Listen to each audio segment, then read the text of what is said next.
గత ఒక వారం నుంచి ఎవరో నేను కొత్త మనిషిలాగా అసలు ఎలా ఇచ్చారు ఈవిడికి ఒక ఎమ్మెల్సీ అని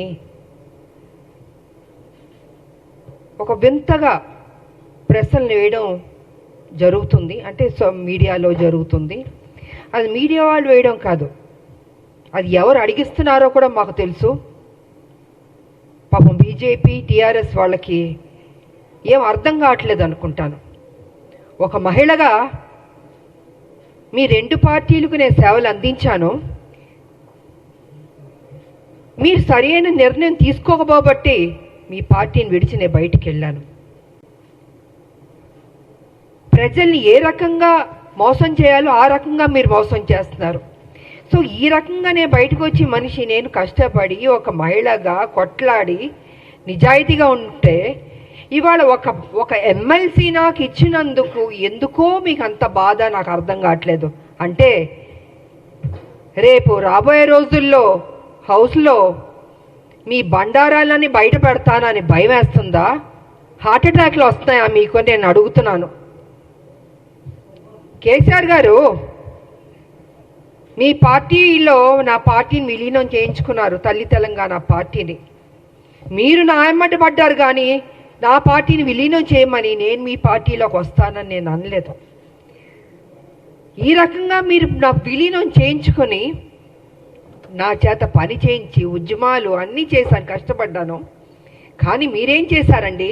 ఒక మహిళని ఏ కాంగ్రెస్ తెలంగాణ ఇస్తాం అని చెప్పడం జరిగిందో అదే రోజు రాత్రి ఏ మాత్రం గ్యాప్ ఇవ్వకుండా, సమయం ఇవ్వకుండా, ఆ ఆనందాన్ని నేను తీసుకోనివ్వకుండా 12ంటికి సస్పెండ్ చేశాడు కేసీఆర్. వాస్తవాలు మాట్లాడుకుందామండి. ఎందుకు వాస్తవాలు కప్పిపుడుచుకుంటారు? విజయశాంతికి సంబంధమే లేదా? తెలంగాణ విజయశాంతి పోరాడలేదా?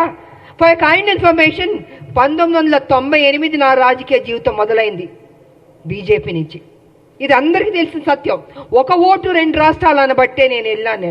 కానీ వాళ్ళు నిలబెట్టుకోలేదు. అందుకే బయటకు వచ్చి తల్లి తెలంగాణ పార్టీ నడిపించాను. నేను ఒక మహిళగా ఆల్మోస్ట్ 4.5 to 5 years నేను ఉద్యమాలు చేశాను. అప్పుడు కేసీఆర్ గారు ఎక్కడున్నారంటే ఆయన టీడీపీలో ఉన్నారు. ఆయన టీడీపీలో ఉండి ఆయనకి మంత్రి పదవి ఇవ్వలేదు కాబట్టి అప్పుడు బయటకు వచ్చి ఆయన ఉద్యమం ఎత్తుకున్నారు. అప్పటికే నేను ఉద్యమం అన్నది స్టార్ట్ చేశాను.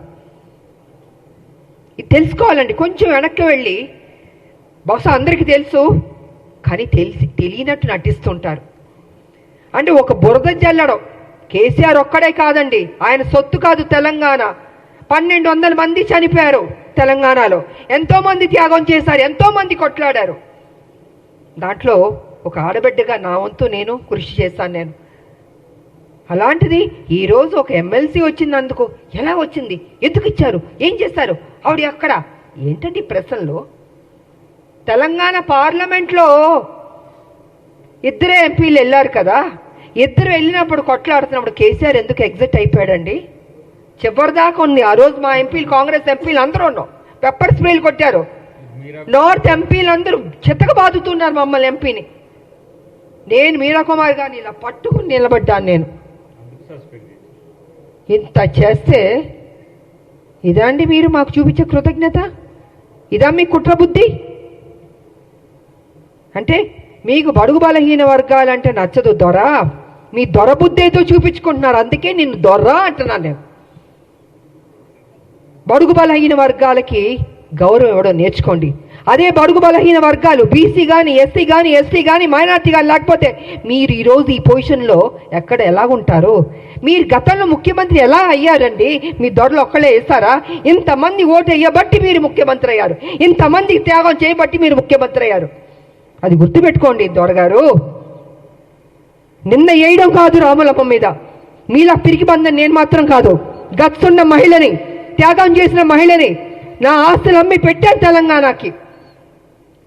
ప్రతిరోజు మీరు నన్ను అవమానించారు, నాతో పని చేయించారు, నేను ఉద్యమాలు చేశాను. నా పార్టీ, నా తల్లి తెలంగాణ పార్టీ ఉంటే మీరు హింస పెట్టి ఆ రోజు జయశంకర్ గారిని నా దగ్గర పంపించి విలీనం చేయండి అని చెప్పింది మీరు కాదా? నేను విలీనం చేస్తానన్నానా నేను? సరే,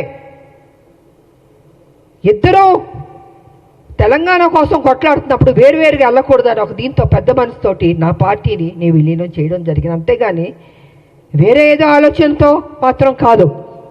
ఎందుకు చెప్తున్నానంటే అసలు తెలంగాణకి విజయశాంతికి సంబంధమే లేదన్నట్టు మాట్లాడుతుంటే చాలా అసహ్యంగా కూడా ఉందండి. ఒక ఆడబిడ్డని మెచ్చుకోవడం నేర్చుకోండి. మీకు మెచ్చుకోవడం మనసు రాకపోతే నోరు మూసుకొని కూర్చోండి. అంతేగాని మీ ఇష్టం వచ్చినట్టు ఎందుకు ఇచ్చారంటే ఇచ్చారండి కాంగ్రెస్ ఒక ఎమ్మెల్సీ. ఆ ఎమ్మెల్సీ ఇచ్చినందుకు కూడా మీకు అంత బాధ వేస్తుంది బీజేపీకి, టీఆర్ఎస్ అంటే. మా రాజకీయ నాయకుల శత్రువులారా బంద్ చేయండి. మా ఉద్యమ నాయకులు మేము మిమ్మల్ని వదిలిపెట్టాం. మీరు చేసే మోసాల్ని తెలంగాణలో ఏ రకంగా మళ్ళీ మీరు ఎంటర్ అవ్వాలనుకుంటున్నారో ఇంకో విషయం కూడా నేను చెప్పదలుచుకున్నారు. బీజేపీ ఏం చేయబోతుందంటే నెక్స్ట్ స్టెప్, ఏ తెలంగాణ వ్యతిరేకించిన శక్తులు ఉన్నారో వాళ్ళందరినీ మొత్తం తిప్పబోతున్నారు తెలంగాణలో. మళ్ళీ బ్యాక్ టు స్క్వేర్ వన్ని తెలంగాణ తీసుకురాబోతున్నారంటే వాళ్ళ పెత్తనం ఉండాలి. వ్యతిరేకించిన శక్తుల్ని, తెలంగాణ ఉద్యమం నాయకులు ఉండకూడదు, తెలంగాణ ప్రజలకి ప్రాధాన్యత ఉండకూడదు, మళ్ళీ బాంచన్ని కాలు మొక్కుతాననే పరిస్థితికి బీజేపీ తీసుకురాబోతుంది.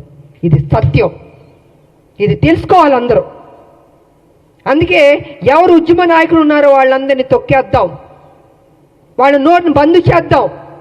వాళ్ళు కనపడకూడదు, వినపడకూడదు, మాట్లాడకూడదు. ఇదే కదా మాతో చేసింది. మీరు మీ పార్టీలో ఉంటే ఏం గౌరవాలు ఇచ్చారు? ఎందుకు మీ పార్టీలు బయటికి వెళ్ళాల్సి వచ్చింది? వాస్తవాలు ఇదండి. ఆ రోజు మీ బీజేపీలో కొంచెం వెనక్కి వెళ్దామండి. నేను మొన్న బీజేపీలో ఉన్నప్పుడు ఒక విషయం మీరు గుర్తుపెట్టుకోండి. కిరణ్ కుమార్ రెడ్డి గారు తెలంగాణను వ్యతిరేకించి ఆయన అసభ్యకరంగా మాట్లాడి తెలంగాణ ఉద్యమానికి నేను ఒక్క పైసా ఇవ్వను తెలంగాణకి, ఏం పీక్కుంటారో పీక్కోండి అన్నాడు కదా ఆయన. అలాంటి ఆయన్ని, తెలంగాణకు వ్యతిరేకున్న మనిషిని మొన్న బీజేపీలోకి ఎంటర్ అవుతే నాకు నిజంగా ఉండబుద్ధి అవ్వలేదు. ఆ స్టేజ్ మీద నేను వాకౌట్ అయిపోయి వెళ్ళిపోయాను. నేను ఎవరంటే కిషన్ రెడ్డి గారి ఫ్రెండ్ ఆయన. ఆ రోజు నుంచి బీజేపీకి నా మీద ఒక కక్ష. అంటే వాళ్ళ మనుషుల్ని తెలంగాణ వ్యతిరేక శక్తికి వస్తే అక్కడ నేను బయటికి వెళ్ళిపోతున్నానంటే చూపించుకోకూడదు. ఎందుకు చూపించుకోకూడదండి? తెలంగాణని అవమానపరిచి తెలంగాణకి మేలు చేయని కిరణ్ కుమార్ రెడ్డి గారు లాంటి వాళ్ళు మిగతా ఇంకొకళ్ళు ఏమైనా ఉంటే ఎందుకు నేను వచ్చి మీకు ఎస్ బాస్ అని చెప్పాలండి? ఇలాగ అనేక కారణాలు ఉన్నాయండి. ఈ అనేక కారణాల వల్లే ఈరోజు విజయశాంతి మీద, రాములమ్మ మీద ఒక ఎమ్మెల్సీ ఇస్తే అయ్యోయోయో ఎందుకు ఇచ్చారు, ఎలా ఇచ్చారంటే పేపర్ వచ్చి ఇచ్చారండి. ఎలా ఇస్తారండి? సోనియా గాంధీ గారు ఇచ్చారు, అద్దంకి దయాకర్ గారికి ఇచ్చారు, నాకు ఇచ్చారు, శంకర్ నాయకర్ గారికి ఇచ్చారు. సో వాట్ అండి? కష్టపడ్డా అనుకుంటాం, కష్టపడ్డాం, ఆస్తులు అమ్మాం, తెలంగాణను కాపాడాం. ప్రతి నిమిషం కాపలా కుక్కలా మేము కాపాడుతామండి. కానీ మీరేం చేస్తున్నారు? 10 సంవత్సరాలు మీరు అధికారంలో ఉండి కేసీఆర్ గారు దోచుకోలేదా తెలంగాణ మొత్తం సొమ్ముని? ఇవాళ మీరు దోచుకోబట్టే కదా ఈ పరిస్థితి వచ్చింది. అది విడిచిపెట్టి కాంగ్రెస్ మీద నిందలేయడం, ఆయన చేసిన తప్పులు చెప్పడు, 7 లక్షల కోట్లు ఎలా తిన్నాడో అని ఖర్చు అయిందో చెప్పడు, ఎలా అప్పయింది చెప్పండి. నేను కూడా నా పార్టీ నేను అడుగుతున్నాను, సీరియస్గా తీసుకోవాలి సార్. మనం విడిచిపెట్టకూడదు. దీన్ని ఎంత దూరం వరకు తీసుకెళ్ళా? 7 లక్షల కోట్ల అప్పు ఎలాగైంది చెప్పమనండి. దాటవేయడం కాదు, నా మనిషిని మాత్రం విడిచిపెట్టకూడదు. నువ్వు ఉద్యమాలని చెప్పి నీకు చేతిలో తెలంగాణ పెడితే నువ్వేం చేసావు? 7 లక్షల 1 మినిట్ సార్, 7 లక్షల కోట్లు అప్పులు చేస్తామండి. మిగులు బడ్జెట్ నుండి అప్పులు రాష్ట్రంగా ఎందుకు వెళ్ళింది? ఎక్కడెక్కడి నుండి అప్పులు తింటాం? కాళేశ్వరం దగ్గర నుంచి, ల్యాండ్ల దగ్గర నుంచి. నేను పిల్లు కూడా వేసాను, కొన్ని ల్యాండ్లు అమ్మేస్తుంటే పిల్లు వేసానండి నేను. ఇలా ఎన్నో జరిగినాయండి. అందుకే వాళ్ళు చెప్తున్నాను నేను, కేసీఆర్ వాస్తవాలు నువ్వు మాట్లాడాలి. సమయం దగ్గర పడింది. నువ్వు చేసిన తప్పులు చెప్పాల్సిందే. మేము విడిచిపెట్టాం, డెఫినెట్గా విడిచిపెట్టామండి. మా రాష్ట్రం మేము కష్టపడి తెచ్చుకున్న రాష్ట్రం, నా ప్రజలు బాగుండాలని కోరుకునే వాళ్ళం మేము. ఉద్యమకారులకు మాకు నిత్యం మా ప్రజలు బాగుండాలి, మేలు జరగాలని ఆలోచిస్తూనే ఉంటాం మేము. ఇంతకుమించి మాకు అయ్యా ఉంటుందండి.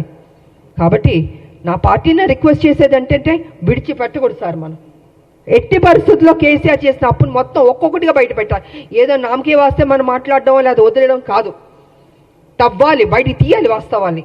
ఇది నేను ఈ సందర్భంగా తెలియజేసుకుంటూ, ఈరోజు మాకు ఎమ్మెల్సీ దాంట్లో మేము అడుగుపెట్టబోతున్నాం. కాబట్టి మాకు మరొకసారి మా హైకమాండ్కి నేను కృతజ్ఞతలు తెలియజేసుకుంటూ నేను చెప్పనండి, కేసీఆర్ గారు అక్కడ వాళ్ళ ఎంపీలు ఉన్నారు, వాళ్ళ ఎమ్మెల్యేలు కూడా కొంతమంది ఉన్నారు కదండి. ఇలాగే ప్రెస్లో చెప్పించే వాస్తవాల్ని కప్పిపుచ్చి అవాస్తవాల్ని ముందుకు తీసుకొస్తున్నాడండి కేసీఆర్. నాకు అక్కడ ఉన్న వాళ్ళకి ఎవరు పడలేదని మీకు ఎవరు చెప్పారు? మేము చెప్పానా? లేదా అక్కడున్న మా కాంగ్రెస్ వాళ్ళు ఎవరన్నా చెప్పారా? ఎవరు చెప్పలే కదండి. ఇప్పుడు ఎమ్మెల్సీ ఇచ్చినందుకు కూడా ఏంటి అని ఆయన కదా స్ప్రెడ్ చేస్తున్నాడు, ఆయన కదా ఈ రకంగా మాట్లాడుతున్నాడని మీకు తెలీదా అండి? మీ మీడియా సోదరులకు తెలీదా? నేనేం పని చేశానని 1998 నుంచి నేను పనిచేసింది తెలీదా? 28 ఏళ్ళు ఎలాగా పనిచేశానండి? పార్లమెంట్లో కొట్లాడిని తెలీదా? ప్రజలకు తెలీదా? మనం నా నోరు మీరు మూయొచ్చు, మీ నోరు నేను మూయొచ్చు, కానీ ప్రజలు చూస్తున్నారు కదా. ప్రజలకు తెలీదా రామలమ్మ ఏ రకంగా కష్టపడిందని? వాట్ ఈస్ దిస్ అండి?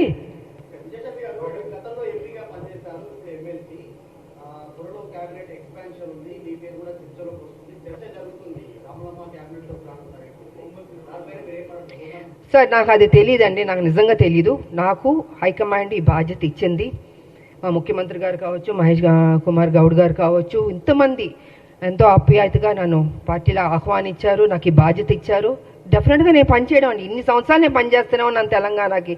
ఇది ఒక బాధ్యత, ఇది ఒక నాకు ఉద్యోగం అనుకుంటున్నానండి, వేరే ఇంక నేనేం అనుకోవట్లేదు. ఈ ఉద్యోగానికి ప్రతిపక్షాలను నోర్లు ముయించాలి, వాళ్ళు చేసిన తప్పుల్ని ప్రజలకు తెలియజేయాలి, ఏ రకంగా లూటీ చేశారో అది బట్టబయలు చేయాలన్నదే నేను కోరుకుంటున్నాను. అంతకంటే నా మైండ్లో ఏమీ లేదు, అసలు నా మైండ్లో ఏ ఆలోచన లేదు, అసలు ఇది కూడా ఆలోచన లేదు. అన్నీ ఒక్కొక్క బ్రేకింగ్ న్యూస్లు వస్తుంటే నేనే చూస్తూ ఉన్నాను, మీతో పాటు నేను చూస్తున్నాను. నేను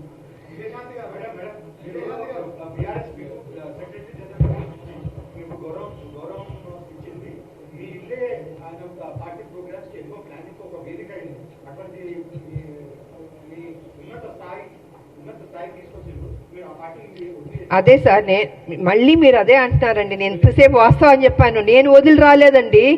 కాంగ్రెస్ తెలంగాణ ఇస్తున్నాం అని చెప్పగానే అదే రోజు రాత్రి 12ంటికి నన్ను సస్పెండ్ చేశాడు, కారణమే లేదు. ఆయన అడగండి ఎందుకు చేశారు మీరు? రాములమ్మని కష్టపడింది కదా, బై ఎలక్షన్స్ కష్టపడింది, కొట్లాడింది. నీ పార్టీ డౌన్ అయిపోతుంటే మరి 2009 ముందు తీసుకుని చేర్చుకున్నావు కదా రాములమ్మని. నా సొంత పార్టీ ఉంది అప్పటికి. నువ్వు సభకు రాకపోయినా మీరా కుమార్ గారికి పార్లమెంట్ లో నువ్వు లేవు కదా, పారిపోయావు కదా హౌస్ నుంచి. మరి నేను కదండి ఉన్నాను చివరిదాకా, బిల్లు పాస్ అయ్యే వరకు. మరి మాట్లాడండి మీరు మీడియా సోదరులు. నన్ను ప్రతిదీ అడుగుతుంటే నేనేం చెప్పనండి? మీకు వాస్తవం తెలుసా, నాకు తెలుసు. Please try to ask him అండి. 10వ చెల్లెలు కడుపులో పెట్టుకుంటాను, నెత్తి మీద పెట్టుకుంటాను, తీసి కాళ్ళలో పడేశాడు.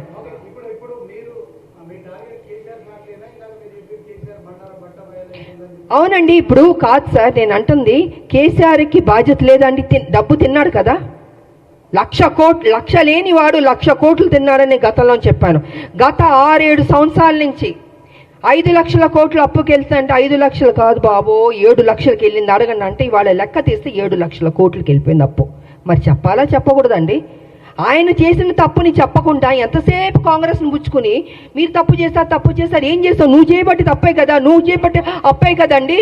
ఇవాళ అవస్థ పడుతున్నారు, ప్రతిదానికి ఇబ్బంది అవుతుందండి.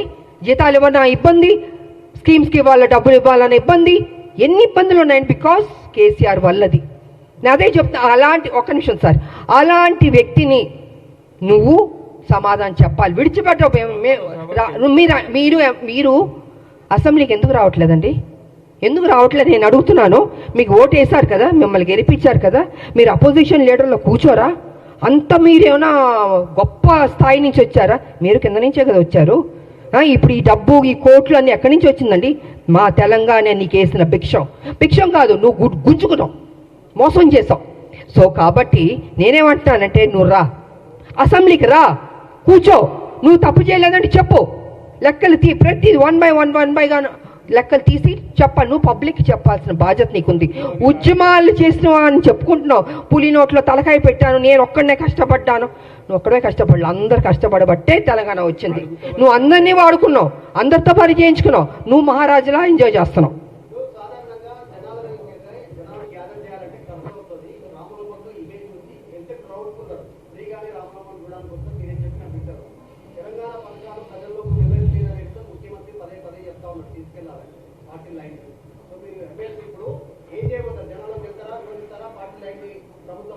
ఏమండి కాదండి, ఇన్ని సంవత్సరాల నుంచి మేము ప్రజల్లోనే ఉన్నామండి. కేసీఆర్ లాగా ఏసీ రూమ్లో పడుకోలేదు.